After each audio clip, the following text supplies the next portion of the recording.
Hey, what's going on, guys? It's Greg Jones for Engine Builder. Today we've got a pretty special shop tour for you. We are in Sherman, Texas, which is north of the Dallas area, and we're going to be visiting Sunset Performance Engines and talking with shop owner Joe Jolly. These guys do some awesome high-performance, big block Chevy work. Really cool stuff. So that's enough of me talking. Let's go on in and check this out. Come on.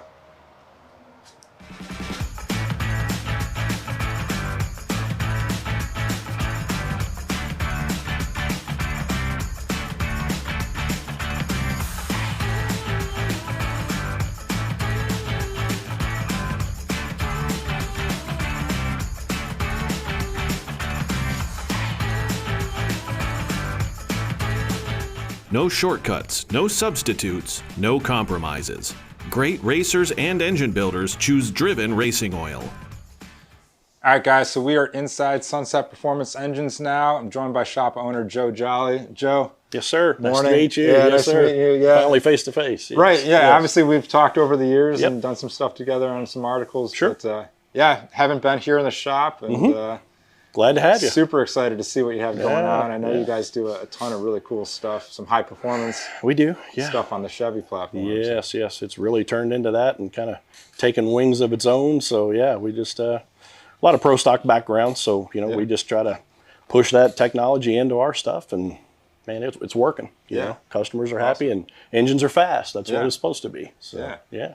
But yeah, we'll show you around if you guys want to come on through. Well, Joe, before we walk, just tell the folks a little bit about your background and what got you into it. And, gosh. Man, I started when I was 15 years old. I was in Houston working in just some old dirty machine shop. That's kind of how it started. And I was back there stoning in valve jobs, and I'd get a set of camel hump heads or something in, and I thought, man, this is cool, instead of like a Dodge Caravan or something. So that's kind of where I started with just the basic stuff. And then I went to Samtech, the School of Automotive Machinists down in Houston. Yeah.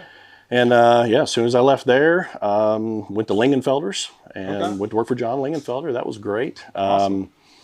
Man, I just kind of fell in love with the pro stock truck thing. And he just come to me one day and he said, hey, I see you're the first one here and the last one to leave. You want to be on my race team? And I said, yeah, I'd be honored to. So the rest was history, man. I never looked back after that. I was hooked. And so we did pro stock truck. And then next thing you know, I'm building the engines for the pro stock trucks with John. And yeah, it just kind of spiraled from there. Then I got burnt out on racing, working 100 hours a week. And I was that young. And me and Jennifer started having kids. And it's like, all right, I'm done with racing. I'm going to go home and hunt and fish and do what I like to do. And that didn't last too long, so I did that. And then, next thing you know, I'm back in pro stock then.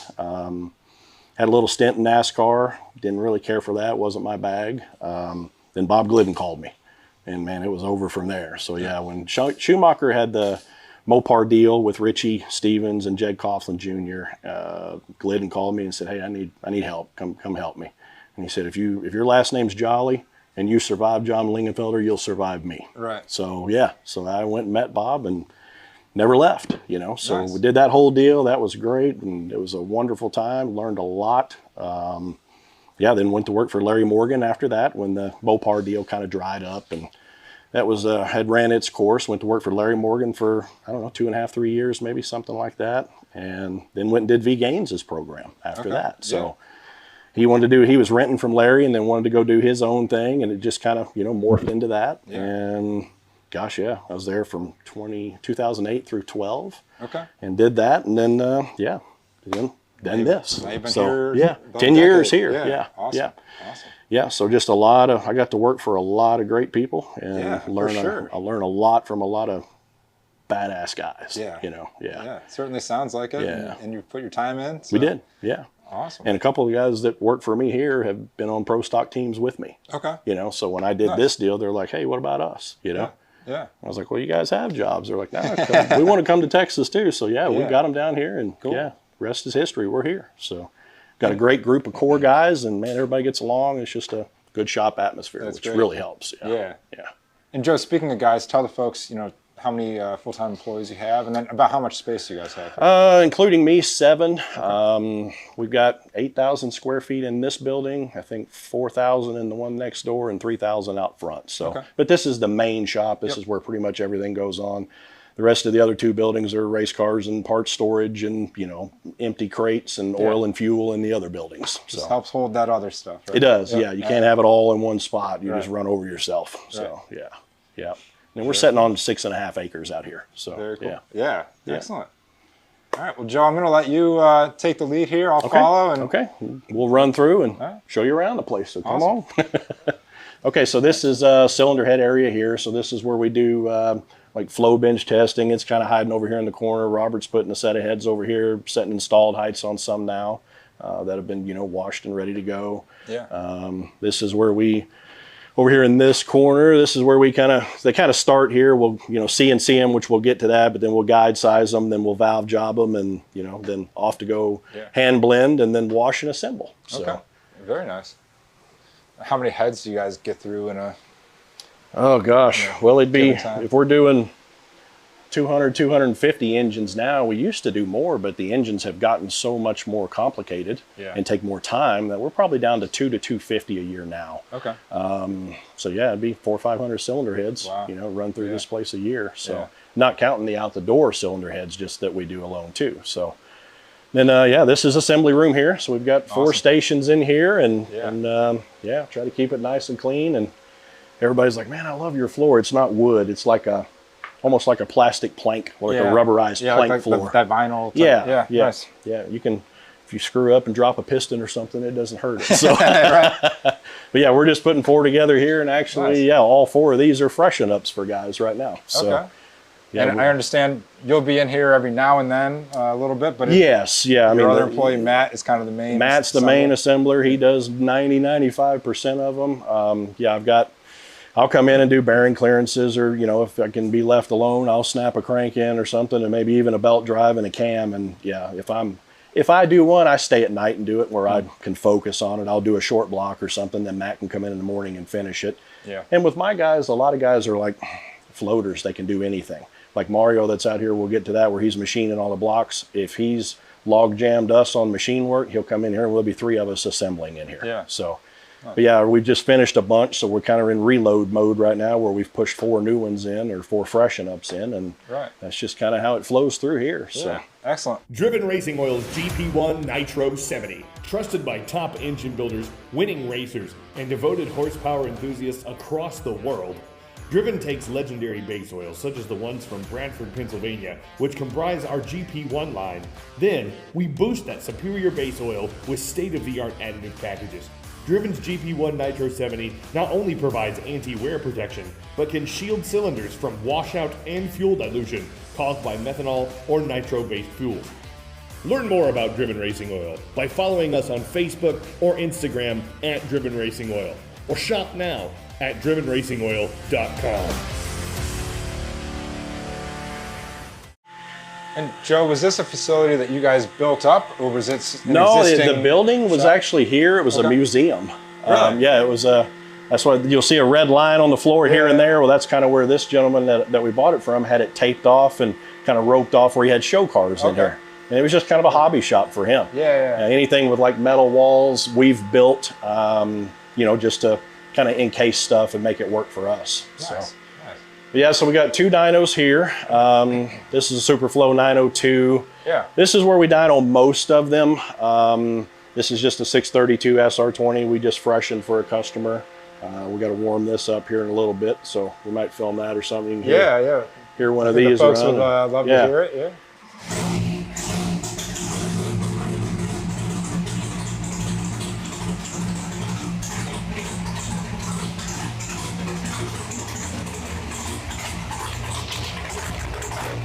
Yep, then this was actually Mike Edwards' old dyno from NHRA Pro Stock. Okay. So this was his dyno and his cell. And yeah, when he got out, I think Chris McGahey bought everything, and he didn't need it. So when I did my deal, I purchased it all from Chris and Lester. So, very good. So that's how that dyno room is. We do 90% of them, I'd say, over here. You know, it's mostly gasoline and 802 sensors over there, where this one here, that one will handle about 1,800 horsepower, and it's all at once with that brake on it. This is an old DTS that, you know, Superflow converted.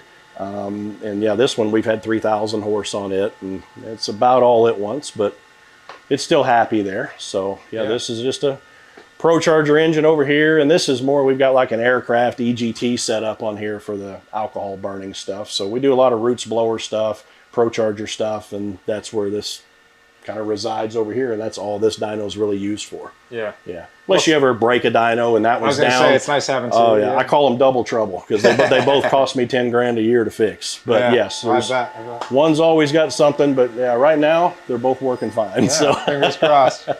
And this is CNC room in here, so looks like we're doing an SR20 head in here now. So we do our own manifolds. We've got fixturing for all that kind of stuff. I mean, we basically just buy what we call a CNC core from Brodix and just put our own port in them. I do all the design work here, punch it in and go, and you know. You mentioned Brodix. Are they the primary head that you guys are utilizing? They are, okay. yes, yep. Yeah, they're wonderful people, and yeah, that's been a great relationship for a lot of years now. So. You got the Rattler, if you had that for a while? I've had this one 10 or 12 years. Yeah, a lot of my equipment is, 10, 15 years old, but they build such great stuff. If you grease it, lube it, put bearings in it, take good care of it, hopefully it lasts me a lifetime. Right, yeah, very good. Yep. But yeah, this is like when we buy an Edelbrock manifold, they don't look anything like this when they come in. Right. So we come in and do most of the plenum work, here, just to get most of this stuff out of the way, and then we'll come in and kind of port match it over here for our stuff, leave it a little bit small, and then we'll go hand finish it to whatever project we're working on. But nice. When this thing's all done, we take about 7 or 8 pounds out of this manifold. And that's what this stuff has really come to, is with the 9-degree head. Every time you pick up more, an engine's an air pump. Yeah. Every time you pick up more airflow in a cylinder head and you keep developing things, you just back up and find the next choke point. Right. So it's just been more manifold work, bigger runners, more taper, just more square area, bigger carburetors, more camshaft, more lift. Just keep feeding the monster until you run out of cylinder head, Now, Joe, I don't want to ignore all the customer carts we just walked by. Oh, yeah. You're certainly busy. Yeah, we try to keep everything. Everybody's got a cart. Everybody's got their name on it. And it just keeps everything nice and organized this way. And there's a bunch more around the corner we'll get to. But cool. So this is basically the main shop floor. So we kind of had a blank slate when we got this building. So I had a friend of mine come in. We put this beam in. So we've got a couple trolleys and just kind of do machine row. That way you don't have certain little jib cranes or guys hauling stuff around all over the place, and try to keep it, efficient, that kind of thing. Nice. So, no, very good. Yeah, all these are, there's new billet there. There's a Ford big block there. We do a few of those. Okay. And all this stuff is work in progress here. And Joe, when you get some of the billet blocks stuff in, who are you using there? I saw a CN back there. That's a CN there. We've got a couple of those going. I think I've got 4 energies now. So we're doing some more energy stuff, billet. Our customers don't, like the billet race stuff is more grudge race for us because those guys don't require water. 95% of my customers are top dragster, top sportsmen, super gas, super comp, super street, and they need water. So that's usually an alcohol burning. We're going to just tow it up there, go and do our thing. And for a lot of my clientele, that doesn't fit, but it does fit for some. So, very good. Then this is just kind of machine row over here. Got a diamond cooled or diamond hone there with water cooling system in it. And the Rattler stuff just works fantastic. And that's, if it ever goes down, we've got an old 616 that I won't get rid of. But mainly we use that to hone lifters in, just as an oil cabinet. So we do all our lifter honing by hand. This machine over here, the big Rattler, it does all the decking, boring, line boring, lifter bushing, stroker clearancing. Basically it's a 3-axis CNC. So we can program that thing to do just about anything we want to in it. So very good. And then Mario's over here balancing a crankshaft. He's got plenty to do there, as you can see.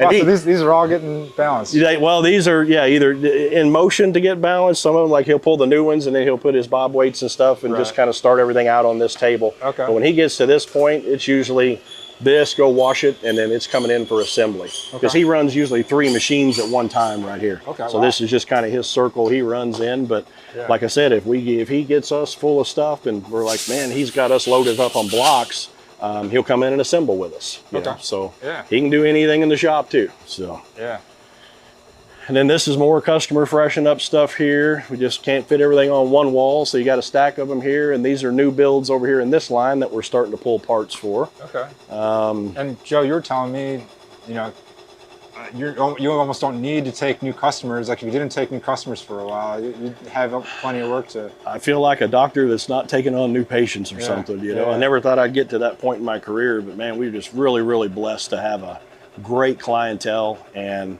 Man, it's just loyal customer base, you know. That's great. And I mean, it's like help is so hard to get. Parts are harder to get. And I mean, these guys will work 6 days a week. I'm here 7 days a week. And it just, that's what it takes anymore. And it's just, man, you can get overwhelmed real quick, you know. So yeah, I try not to burn everybody out too bad, but I'm a nut job. I'm in here 7 days a week, and my wife will finally throw a foot down and say, that's it. You're not working any more Sundays, you know. But she knows how it is through the winter.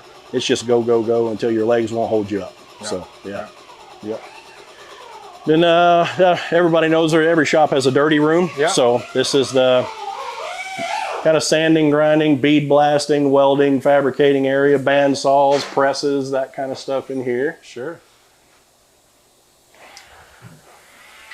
And this is the rest of the dirty stuff in here. So Brad's finishing, you know, radiusing in and deburring a brand new block here. So then this is a manifold here that we're starting to rough in when it come out of the CNC. So that's what you were talking about earlier. Yeah, so we'll come in and tailor the rest of that and move things around where we actually want it to be. We just use that CNC for this portion of it to get us close. Because we still got 10, 12 hours in hand doing this one. But that machine in there has got 8 hours in it just to rough it out for us. But before we were able to do our own fixturing on the manifolds, we would have 40 hours in one manifold. Wow. Yeah. Yeah. Yeah, it definitely takes some time. Yeah, it probably was $10,000 to get a fixturing and all the time and everything that I had to build to get that thing done. But, you know, it pays for itself in spades because you don't have a guy in there working 40 hours on one manifold. Yeah, you know. That's good. Then this is kind of the block prep station. So this is where we put in the, you know, cam bearings, plugs, restrictors, all that kind of stuff. That's just where that ends up. And then if it's an iron block, you know, we'll go back in the dirty room there, turn the fan on, we'll paint them in there, then bring them out here and put the plugs and stuff in and finish them up. So, behind us here, this is shipping area. Yeah, this is kind of where we start crating them here. This one here we just finished. It's ready to go. We just got to put the jets in it for the racetrack, and then we'll get it crated up today. It's leaving. Nice. That's another 655 9 degree. You know, sheet metal 2.4s. That one's on Q16. You know, with the daily dry sump system on it, and we're making almost 1,500 normally aspirated out of these engines now. So. That one, I mean, I think I've done 4 of these now, and we've made between 1490 and 1496 on all 4 of them. Wow. So we're making over 1,400 with a single carburetor, and we've got the time slips out there to back it up, and the same with these. So, pretty consistent. Nice. Yeah. And it's really something because the 655 9 degree is just taking on a life of its own, and I've got guys calling, you know, buying their second and third ones now that have already won championships, and they've got other cars, and they just love it, and it's predictable and virtually maintenance free. I mean, these things have steel rockers and everything under them, so we build them as bulletproof as they can get, or as, you know, as we know how to make them. Right. Yeah. Very nice. Yeah, so that's been a big one for us. And then this is the rest of it back here, just kind of the tear down and wash facility here. So when they come off the dyno, this is where we'll drain the oil and the fluids and everything and get them all cleaned up and prepped and ready to go. And that's what he's doing here. So this was just a freshen up that we did for a customer out of Canada. It used to be a 582, which we turned into a 632. Picked it up about 160 horsepower from what it was before, and 120 foot-pound of torque. So that's pretty. Yeah, he's tickled to death. I mean, it was a 582 tall deck before, which wasn't a great combination. So we're able to fit all that into the same deal and just do a 632 for him. So nice. Yeah, we got wet mag for the cranks here, a couple solvent tanks, you know, CUDA jet wash over there. Got an ultrasonicer there. We bought at PRI a couple years ago. Nice. And yeah, this one here just got dropped off yesterday. This is a Pro Charger engine we do for a gentleman out of Louisiana, and he's got 68 runs on it, I think he told me. So it's just in here to get a new set of aluminum rods and rings, bearings, gaskets. And he'll be back in a month to get it. He works like offshore, and you know, he'll turn and burn it and get it back to him. Yeah, so, nice. Yeah. All right, guys. Well, that concludes this tour of Sunset Performance Engines. Pleasure to have you guys, man. Yeah. We're glad you stopped in. So Absolutely. All right. Thank you, Greg. Guys, if you have any questions for Joe about Sunset Performance Engines and what they do here, make sure you leave that stuff down in the comments, and we'll be sure to pass that on. And as always, make sure you're checking out enginebuildermag.com for more great engine content. Thank you for watching, and we'll see you guys next time.